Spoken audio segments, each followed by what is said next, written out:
Marcelo, the new Apple iPhone is out. You have one here, everyone. We have one in the office. Amazing. We've got armed guards over there. A couple of problems with it, though. Discoloration on the screen and something to do with the reception. Tell us what's being reported. Yeah, that's right. I mean, the phone, which has a new design where the outside of it is a stainless steel band that is supposed to improve the reception, because that's where the antenna is.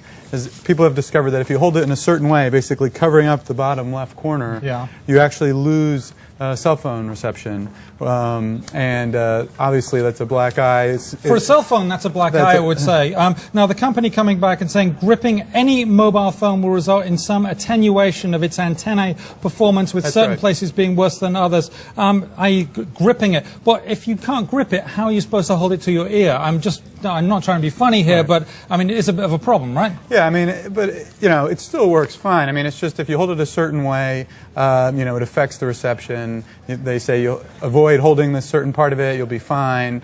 You know, the problem is that the question is if you utilize it more because you want a phone that works great or one that looks great. And if you put a bumper around it, you don't have any problem. If you avoid holding it, you'll be okay. Want to bring in Eric Savitz now. Eric, black eye for Apple or just no big deal? What do you think?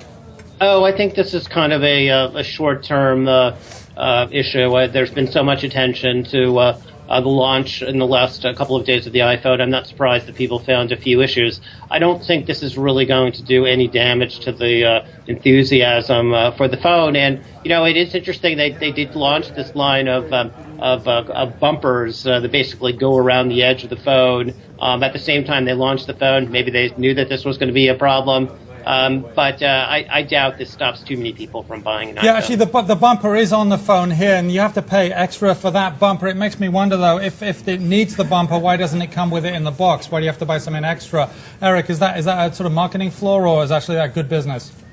Oh, you know, it's hard to say whether they knew about this early or not, or whether this is, you know, a cynical attempt to get an extra $29 out of people. But there are other, you know, you can buy something from a third party, you can put it in a case. There are lots of ways to address this issue, and I think it's going to blow over pretty quickly. I don't think this stops anybody from buying. I think I would agree. I don't think this in any way is going to slow demand for the device. I mean, people got to look cool, haven't they? Yeah, and they got over the fact that the other ones had screens that smudged, and you know, so I don't think that this in any way is going to hurt ultimately the sale of it. Well, thank you, Marcelo. Thank you, Eric.